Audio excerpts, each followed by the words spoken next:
Buenos dias, buenas tardes, buenas noches, ¿cómo estás? Yo espero que esté todo bien, todo ok, todo perfecto. Hoy nosotros tenemos más una clase de Clínica 1, donde vamos a charlar a respeito de endocardites. Tema sumamente perguntado, muito importante, pergunta nos escritos, nos orales e pergunta na vida, sim.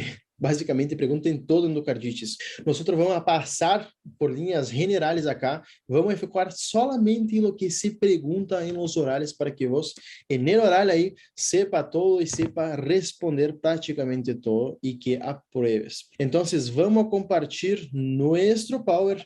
Tratei de resumir al máximo acá la clase, então seguramente te vai gostar essa classe de endocardites bacteriana. Em realidade, a endocardites, por la primera vez que cursé, pensé que era solamente la infección, la afectación valvular, pero no. Endocarditis nos refiere siempre a todo, siempre a toda la superficie endocárdica del corazón. Es una infección, o nosotros vamos a ver que tenemos la endocarditis abacteriana y bacteriana. Esa lesión, entonces, puede ser dada no solamente en la válvula, sino que puede darse en cualquier área de la superficie endocárdica. ¿Cuál es la epidemiología? Eso tenemos que saber sí o sí. Los pacientes generalmente más afectados son los hombres. La mayor incidencia está dada en los hombres, cada 3 hombres para una mujer aproximadamente. Y ojo con una cosita acá, drogadictos endovenosos. Recuérdense que los pacientes que utilizan medicación no, drogas endovenosas, ¿sí? Son generalmente jóvenes. Recuérdense de la edad de los pacientes, jóvenes, y recuérdense que el aureus es flora habitual de la piel, flora normal. Entonces, cuando los chicos ahí no limpian bien la superficie del pliegue del codo o donde sea que se inyectan, cuando no limpian bien, a veces cuando van a inyectarse heroína o lo que sea, cuando inyectan pueden involucrar ahí, ingresar ahí un aureus, es una puerta de entrada para el estáfilo aureus. Entonces, ojo, porque jóvenes, quando venga com endocardites, temos que pensar que ou puso um piercing, que é sumamente frequente, ou também que utilizou drogas endovenosas. E recuérdense outra cosita sumamente importante que afeta válvulas derechas. Primeira coisa, só para, é um tip que utilizo, ¿sí? Para recordar em relação a isso. Quando o paciente injecta, generalmente injecta em la vena e não em la artéria. Por injectar em la vena, as primeiras porções que recebem esse germen são os lados derechos.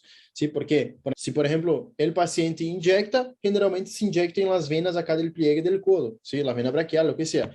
Pero, ojo con eso, afecta válvulas derechas. Lo restante de las endocardites generalmente afecta válvulas izquierdas. Y ojo, ancianos com enfermidade valvular prévia ou válvulas protésicas tienen maior riesgo de padecer endocardites.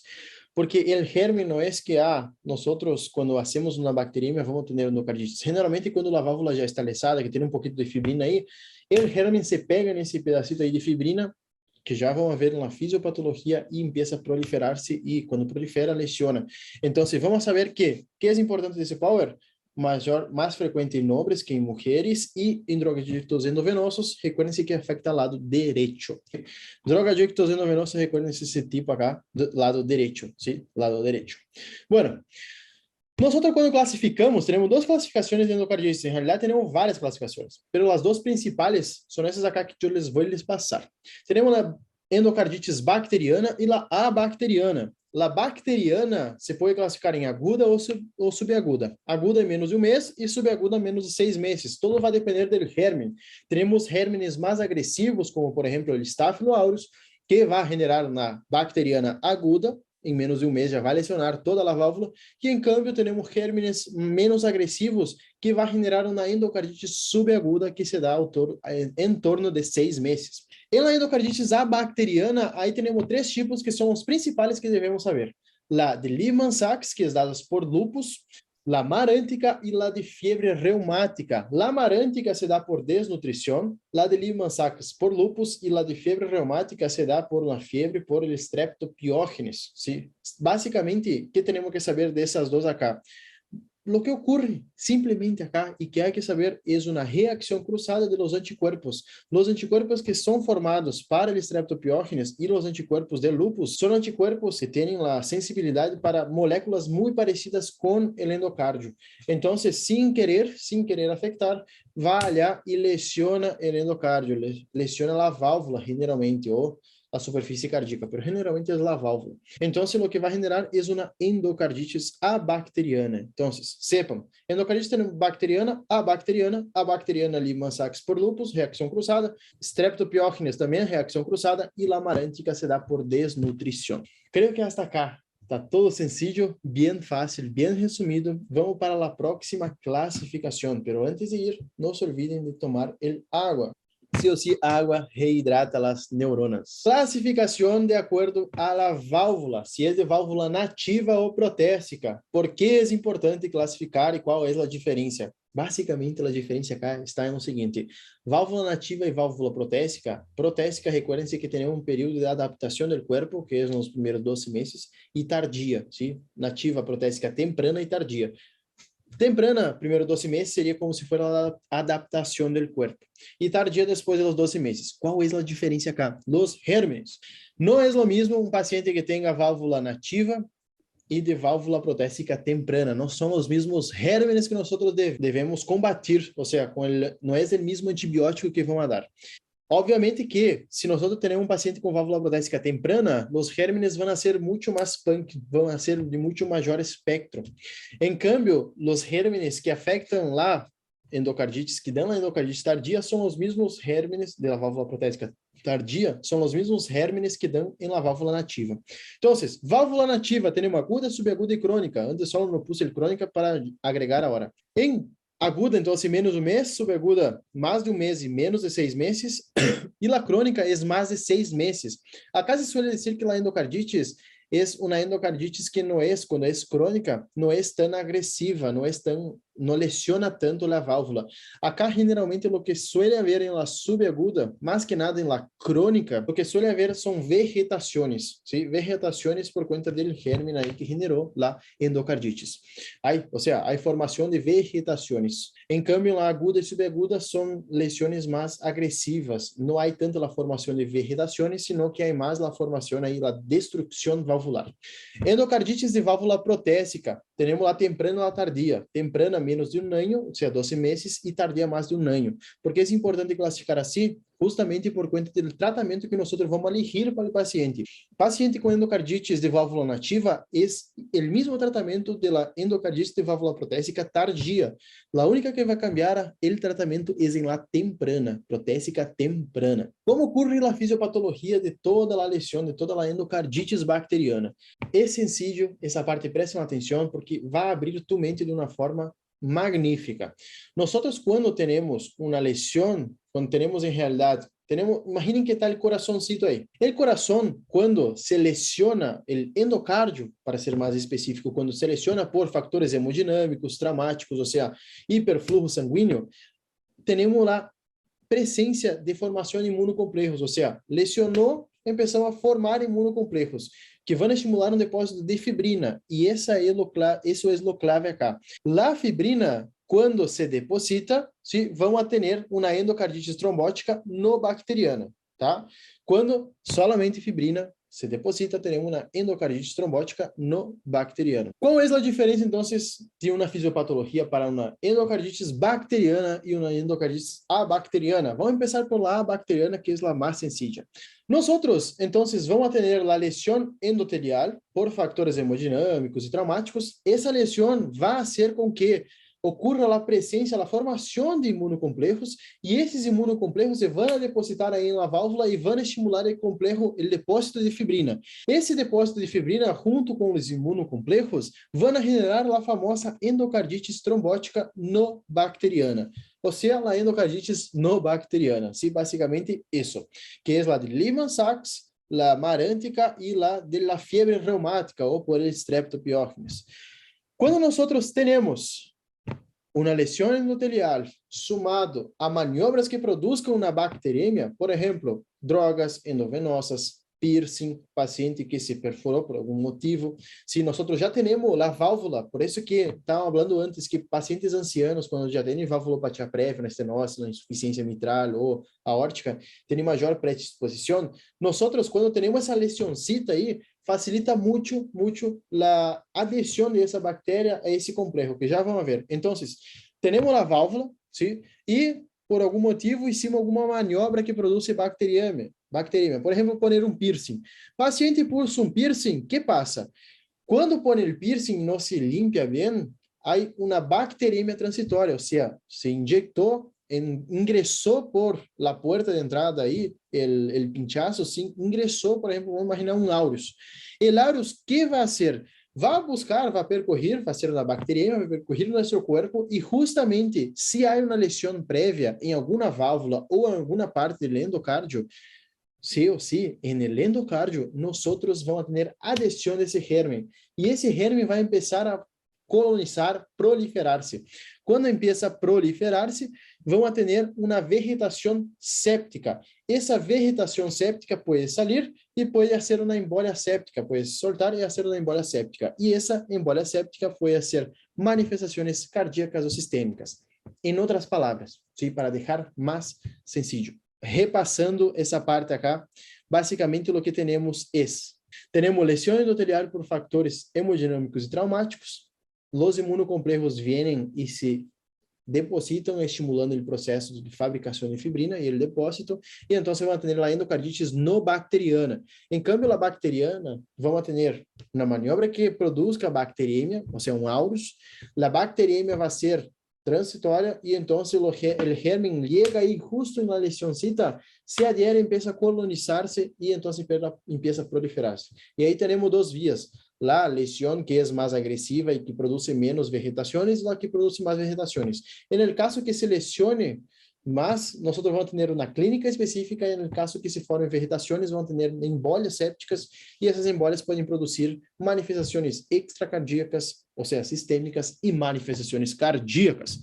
Perdón que no compartí el power, eso fue cagada mía, salió acá, yo aperté sin querer el ESC y salió. Entonces, nosotros cuando vemos eso, no solamente acá con el algoritmo fisiopatológico, nosotros cuando vemos eso queda más sencillo. Nosotros acá tenemos una válvula. La válvula, cuando hay una lesión endotelial, como hablamos antes, factores hemodinámicos, hiperflujo, todo eso, tenemos una lesión en el endotelio. En ese endotelio empieza una agregación plaquetaria. Esa agregación plaquetaria hace un tapón de fibrina y ese tapón de fibrina, que es lo clave que estábamos hablando antes, es a donde va a colonizar el germen, o sea, es justo en la fibrina donde se adhiere la bacteria y empieza a colonizar, proliferarse y hacer la cagada ahí, básicamente así. Entonces, tenemos el tapón de fibrina, viene la bacteriemia, justo el paciente se puso un piercing, bacteriemia coloniza y ahí hace una endocarditis infecciosa. Básicamente es así que ocurre el proceso de la endocarditis infecciosa. ¿Y cuáles son las causas? Los gérmenes, eso sí o sí tengo presente, sí o sí.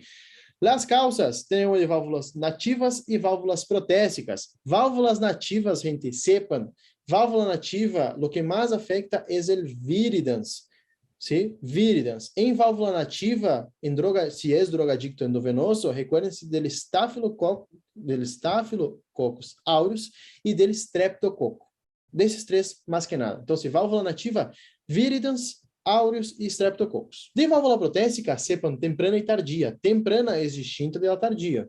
Aí temos Staphylococcus coagulasa negativo e bactérias gram-negativas. Em câmbio, na tardia, é viridans, Staphylocoagulasa negativo. Sim, eu escrevi mal, mas é coagulasa negativo.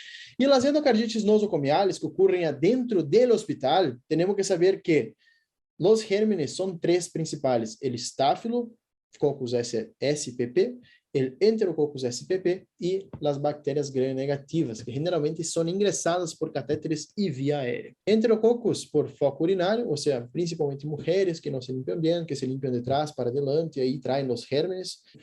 E Staphylococcus, principalmente de piel, também é dado por catéteres. Que há que acordar-se de acá? Válvulas nativas, viridans, generalmente afecta o lado esquerdo.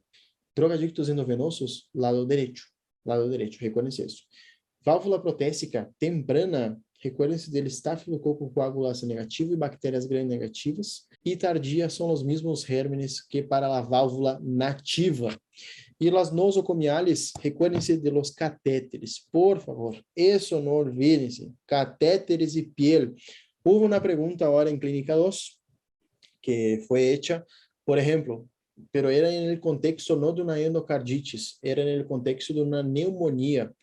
Davam a respeito da neumonia intra-hospitalária e perguntava a respeito de como eu posso sospechar qual germen é, se é intra-hospitalário. Eles queriam escutar que estava mais que nada relacionado com a quantidade de catéter que o paciente tinha, que tinha catéter sonda vesical, sonda nasogástrica, tinha todo tipo de catéter, e também tinha catéter via central e tinha assistência respiratória mecânica. Então, recuerden-se que não solamente pode produzir uma pneumonia, sino que também pode produzir uma endocardite, a colocação de múltiplos catéteres. Se põe uma película por arriba, quando se põe, por exemplo, na via central, se põe uma peliculacita. Pero essa película, quando não se cambia, se pode infectar, ¿sí? Com os gérmenes da pele. E recuerden del Staphylo aureus. Isso, sim ou sim, gente, sepam, por favor. Endocardite é uma patologia muito perguntada. Sepam os gérmenes, há que saber, porque dependendo do germen, nós vamos tratar de distintas formas. Gérmenes, sim ou sim, há que saber porque se pergunta. E nós vamos tratar, matar o bichito aí com vários antibióticos. Catéteres, recuerden-se da película cita que há que cambiar cada rato. Se não se cambia, infecção bacteriana. Basicamente isso. Qual é a clínica de um paciente com endocardites? Ojo acá, porque é sumamente importante entender essa parte. Generalmente, endocardite é inespecífico, pero nós devemos sospechar em alguns pacientes que são característicos, como, por exemplo, paciente que apresenta uma febre intermitente, os escalofrios e um síndrome de impregnação infecciosa. Qual é o ponto acá? O soplo que o paciente vai ter em uma endocardite, recuerden-se que o germen vai generalmente aí em la válvula e destrui a válvula. Então, nossa válvula não cierra mais perfeitamente, e se não cierra, queda semiaberta, então é um soplo de insuficiência. O soplo de la endocardite é um soplo de insuficiência, e isso é pergunta de oral, tá? Que soplo produz la endocardite? Soplo de insuficiência valvular, porque destrui as válvulas, então se queda o fluxo aí, vai, vuelve. Basicamente assim, de maneira bem específica. Específica não, senão que de uma maneira bem sencilla de explicar. Quais são as manifestações cardíacas, a lesão cardíaca que essa infecção pode generar? Pode generar uma ruptura valvar, se essa ruptura valvar pode generar uma insuficiência cardíaca aguda e com isso um edema agudo do pulmão. Pode generar que o tabique interauricular ou interventricular, justo aí tem o tapão de fibrina e justo aí se adere a bactéria. Essa bactéria come o tabique e então se hace um agujero. E esse agujero, dependendo se é interauricular ou ventricular, pode produzir uma comunicação ou interauricular ou interventricular. O mais frequente é no ventrículo, que é onde temos mais fluxo turbulento. Então, aí pode haver perfuração e pode haver soplo em maquinária de Gibson, que é um soplo característico da comunicação interventricular.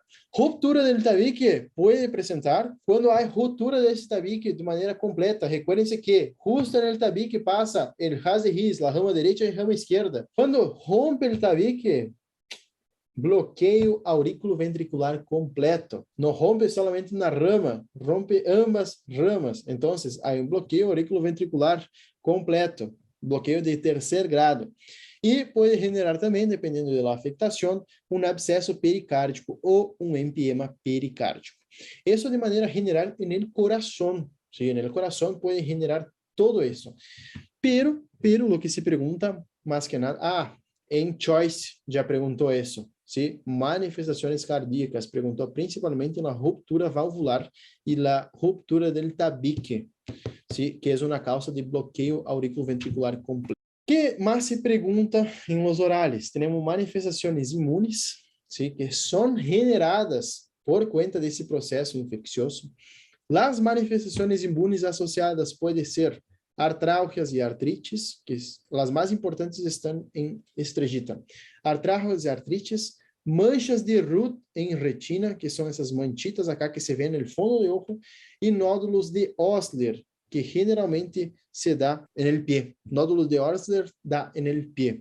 Qual é a diferença das manifestações embólicas? Temos manifestações imunes e embólicas. As embólicas vai depender fundamentalmente do lado que está. Se, por exemplo, está do lado direito, recuerden-se que do lado direito vai a pulmão e queda aí. Vai produzir, por exemplo, um TEP ou uma infecção pulmonar. ¿Sí? Isso Isso sí o sí hay que saber. Si, por ejemplo, está del lado izquierdo, puede ir a cualquier lado, afecta sistémico, puede dar una CV, un infarto, una artropatía, una obstrucción de una arteria periférica. Entonces, las manifestaciones embólicas, por cuenta de esa vegetación séptica que se puede despegar y volar por ahí, va a depender del lado que está. El lado derecho, recuérdense eso, va a pulmón. Recuérdense que llega por aurícula derecha, ventrículo derecho, arteria pulmonar. En la arteria pulmonar pasa al pulmón, entonces cuando ingresa el pulmón se ramifica, ¿sí? Se va ramificando los vasos y va quedando bien chiquito. Después, de nuevo, de la ramificación se va uniendo los vasos. Recuérdense que como se ramifica, no hay cómo pasar un émbolo de un lado a otro, entonces para en el pulmón, queda ahí en el pulmón. Por eso que puede producir un TEP, puede producir entonces cardiopulmonar, manifestación embólica, un TEP o infarto pulmonar por infección y abscesos pulmonares.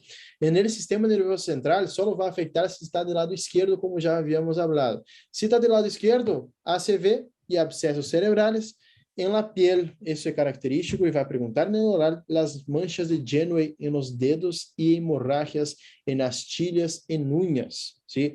Eso es bien característico de la endocarditis. Sí o sí, ou casi siempre, te dá um caso clínico com essas características. E se você, por exemplo, te comer isso, tchau, já reprovaste. ¿Sí? Así es. Generalmente sepan las características más puntuales a cada endocarditis. Por ejemplo, manifestaciones inmunes, no se puede olvidar de manchas de Ruth en retina y nódulos de Osler.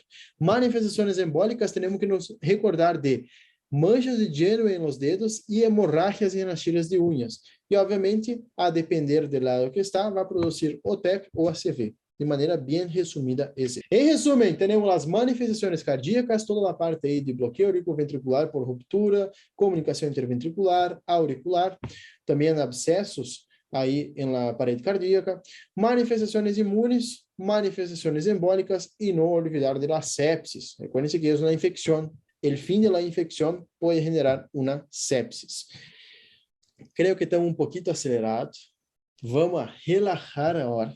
Eu creio que hablé um montão de coisas em pouco tempo. Não sei se vocês estão mareados, mas qualquer dúvida que surja, por favor, escrevi-me, tenha meu número e não pense duas vezes em escrever, ok? El agüita acá para tomar. E aí seguimos com nossa classe de endocarditis infecciosa e não infecciosa. O que nós devemos saber a respeito de endocarditis? Critérios de Dux. Es preguntado en los orales, en los escritos, te va a dar un casito ahí con criterios de Dux. ¿Cuál es el punto más así importante para saber? Para diagnóstico, nosotros debemos tener o 2 mayores, o 1 mayor y 3 menores, o 5 criterios menores para el diagnóstico. ¿Cuáles son esos criterios? De criterios mayores, yo traté de resumir toda esta tablita acá, porque realmente é muita coisa, então não é que é muita coisa, mas eu tratei de resumir, então eu tratei de deixar o mais sencillo possível. Critérios de Dux, maiores e menores. Maiores é, por exemplo, se um paciente dá hemocultivo positivo. ¿Sí? Isso é um critério maior. Outro critério maior, ou é um ecocardio positivo ou um soplo novo. Por que nos indica hemocultivo positivo, ecocardio com lesão valvular ou vegetação e soplo novo? Por que nos indica uma endocardite? Solamente razonar. Se o paciente tem uma bacteriemia dando volta por conta de um piercing, por exemplo, tem uma bacteriemia, vai ter hemocultivo positivo. Se nós trazemos um ecocardio ou se nós auscultamos o paciente tem um soplo, que nunca tuve o soplo, bueno, hay una lesión valvular y el soplo de la insuficiencia, de la endocarditis es de insuficiencia.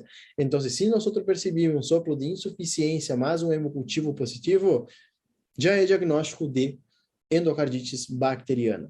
Si, por ejemplo, no tenemos el hemocultivo positivo, no tenemos el soplo, pero tenemos un ecocardio compatible con una endocarditis, vegetación o destrucción valvular, es positivo, es diagnóstico de endocardite bacteriana. Esses critérios citos acá, generalmente suelen preguntar en los escritos, también en los orales, obviamente, pero en los escritos prestem atención en una cosita acá.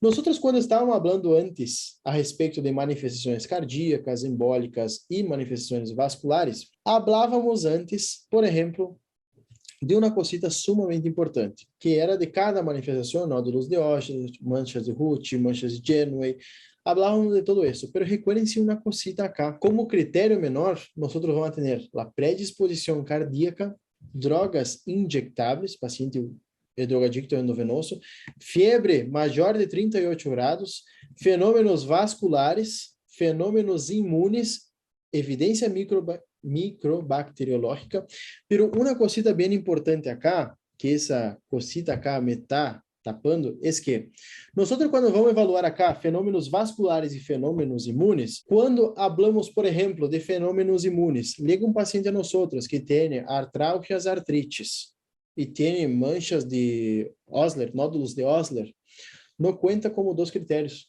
conta só como 1. É o mesmo de eu dizer, llega um paciente e tem manchas de Genway e tem hemorragia em astilha de unhas, tem os 2. Não tem 2 critérios positivos, tem só 1. Tem o critério de fenômeno vascular ou de fenômeno imunológico. Esses são os critérios que tem o paciente.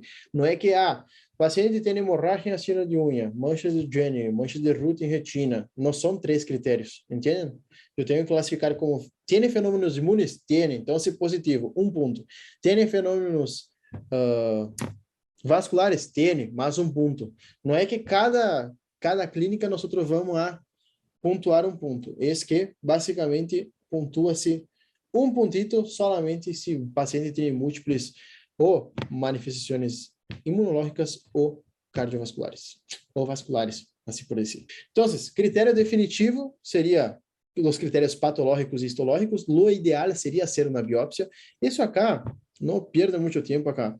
Lo ideal é saber que os 2 maiores, ou 1 maior e 3 menores, ou 5 menores, para ser diagnóstico definitivo de endocardites. Diagnóstico possível, por exemplo, é 1 maior e 1 menor, ou 3 menores, e descartado é quando, por exemplo, nós já temos a causa dessa bacteriemia, já temos a causa desse soplo, então, nós descartamos o diagnóstico descobrindo outra causa.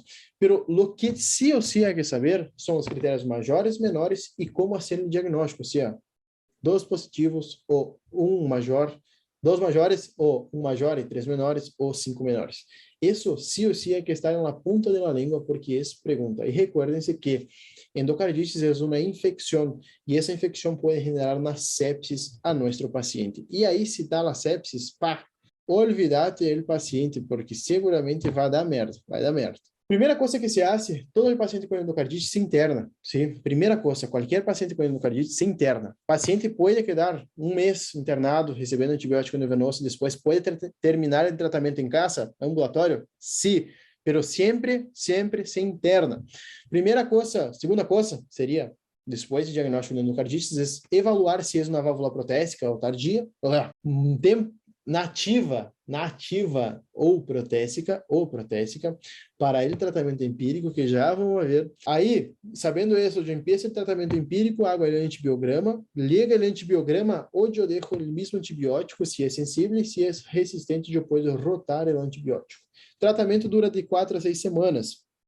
E quando eu hago profilaxis para a endocardite a meu paciente? Sempre quando eu tenho alguma manipulação, seja dentária, piercing, qualquer coisa, e a profilaxis de endocardites a todos os pacientes que tenham algum risco de padecer endocardites é com amoxicilina. Qual é o tratamento tratamento sumamente importante de endocardites? O tratamento de endocardites, recuerden-se disso acá. Cavaggio. O antibiótico é de doses para Cavaggio. Sim, doses para Cavaggio. Por quê? Nós vamos poder utilizar de acordo à válvula, se é nativa ou se é protésica. Se é uma válvula nativa, nós vamos dar Ampicillobactam ou amoxiclavulânico com rentamicina, ou vancomicina mais rentamacipro, sim, as 3 juntas, ou lo que generalmente se usa é a Ampicillobacter, que o paciente já está internado com gentamicina. Miren a dosis da Ampicillobacter, 12 gramos por dia. Isso mesmo. E isso é que se pergunta no horário. 12 gramos por dia em 4 doses. ¿Sí? Duração do tratamento, 4 a 6 semanas. Então, a dose é para cavallo por 4 a 6 semanas, gente. 12 gramas por dia, realmente é punk o negócio. Amoxi, ou seja, amoxiclavulânico, a mesma coisa que Ampicillobacter. Recuerden-se isso, solamente que é via oral. Aí sim, nós podemos rotar quando o paciente vai à casa para terminar o tratamento de maneira ambulatória. Em válvula protésica, nós vamos utilizar vanco, renta e rifa, as três juntos, sim, as três juntas. Aí nós não necessitamos saber a dose, mas a dose que sempre se pide é Ampicillobacter mais renta. ¿Sí? Essa é o que sempre se pergunta em los horários. Tenham presente, ¿sí? Vanco, renta e rifa, pero não necessitam generalmente saber bem específico a dose.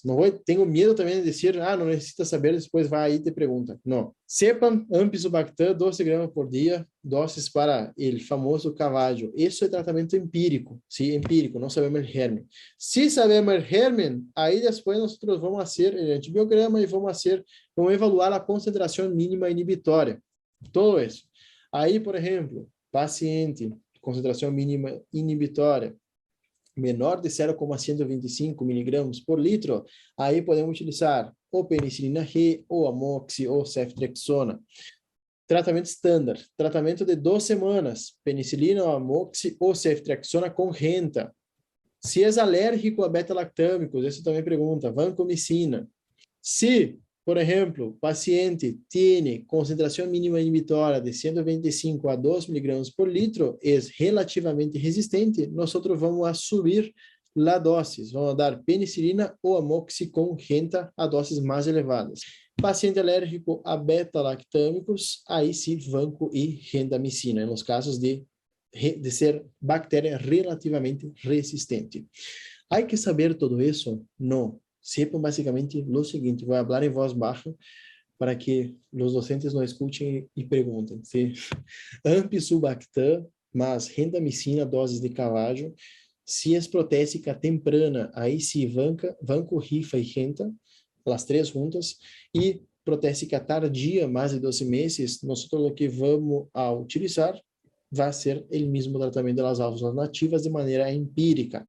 Vindo no antibiograma, vindo com a concentração mínima inibitória, aí sim, vamos rotar o antibiótico ou deixar o mesmo antibiótico que estávamos utilizando. Sim? Basicamente isso. Esse DAK, generalmente não perguntam, mas por as dúvidas, sepam que alérgico a beta-lactâmicos é vancomicina, se é somente vanco, se é com concentração mínima inibitória menor de 125. Se a concentração mínima inibitória é maior de 125, aí nós vamos dar vanco mais renta. Sepam isso que já é mais que suficiente. Quais são os fatores de mau pronóstico para nosso paciente com endocardites? E aí é só racionar, não necessitam quedar aí quebrando a cabeça. Que é mau pronóstico? Mau pronóstico, por exemplo, o paciente ter uma comorbilidade. Aí nós vamos pensar, que são comorbilidades? Insuficiência cardíaca, insuficiência renal, se o paciente já teve um ictus, ou seja, uma CV, e se o paciente tem choque séptico, aí sim são fatores de mau pronóstico.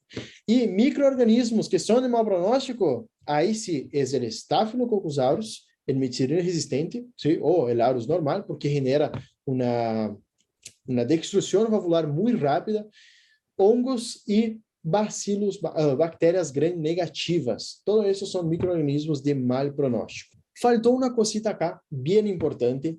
Sepam o seguinte, para terminar nossa classe de hoje. Nós, quando temos um paciente com endocardite, então, o paciente teve uma bacteriemia, essa bacteriemia tem um germencito, esse germencito justamente se pega a fibrina e queda, coloniza e prolifera. Qual é o ponto acá? Se é uma lesão aguda, subaguda, é uma coisa, se é crônica, é outra. Sepam o seguinte, se é aguda ou subaguda, provavelmente o paciente vai ter uma rotura valvular, ou seja, uma degradação da válvula, queda insuficiente a válvula e o coração não consegue adaptar-se a esse volume que vai manejar em excesso. Porque se regurgita a sangue, por exemplo, meu ventrículo vai quedar com um volume extra, então você vai começar a contrair. Se essa insuficiência valvular é rápida, ou seja, a destruição valvular é muito rápida, o coração não consegue manejar todo esse volume em excesso, então empieza a regurgitar. Se é do lado esquerdo, recuerden-se que vai dar um edema de pulmão, e se é do lado direito, o paciente vai ter os pés de elefante, ou seja, edemas em membros inferiores, refluxo hepatojugular, turgência jugular, irritação jugular seria. Então, você vai ter toda a sintomatologia de uma insuficiência cardíaca descompensada. Recuerden-se, se é aguda ou subaguda, bem brusco, que, por exemplo, tu um áureos aí, o áureos vai degradar a válvula e então você vai generar uma válvula, vai deixar a válvula insuficiente em muito pouco tempo. Como o coração tem muito pouco tempo para adaptar-se a esse volume, não consegue adaptar-se. E então você vai generar uma insuficiência cardíaca descompensada. Em câmbio, se, por exemplo, é uma endocardite por Lehmann-Sachs, que é lá por lupus, é crônica. Essa endocardite crônica, generalmente, o coração empieza a compensar, chega um momento que o coração não compensa mais, mas já é mais de 6, 7 meses, um ano a vezes. Então, aí sim o paciente descobre que tem uma endocardite verritante, que tem verritações aí, todo isso. Pero, no mais, sepam a clínica, que hay que saber de endocardites para finalizar, então. Los gérmenes que afectam válvula nativa, válvula protésica temprana, protésica tardia. Los gérmenes também intrahospitalares, que podem involucrar por catéteres e assistência respiratória mecânica. A clínica do paciente, os signos e sintomas, tanto cardiovasculares quanto cardíacos, vasculares, imunes, e não se olvidem de la sepsis. Diagnóstico dos critérios de Dux, sumamente importante, e tratamento sepanela doses para cavaggio, ampicilobactam mais rentamicina, doses de ampicilobactam 12 gramas por dia em 4 tomas. E para cavaggio mesmo. Fatores de mau pronóstico, solamente racionar se por aí pergunta. No más, eu creio que é isso. Sim. Bueno, gente, muchas gracias por tu atención. Tenga un bendecido día, tarde, noche. Que Dios te bendiga en todo tu caminata de estudio. Cualquier duda que tengas, só me chamar. E estou aqui para qualquer disposição. Abraço. Tchau e hasta la próxima clase.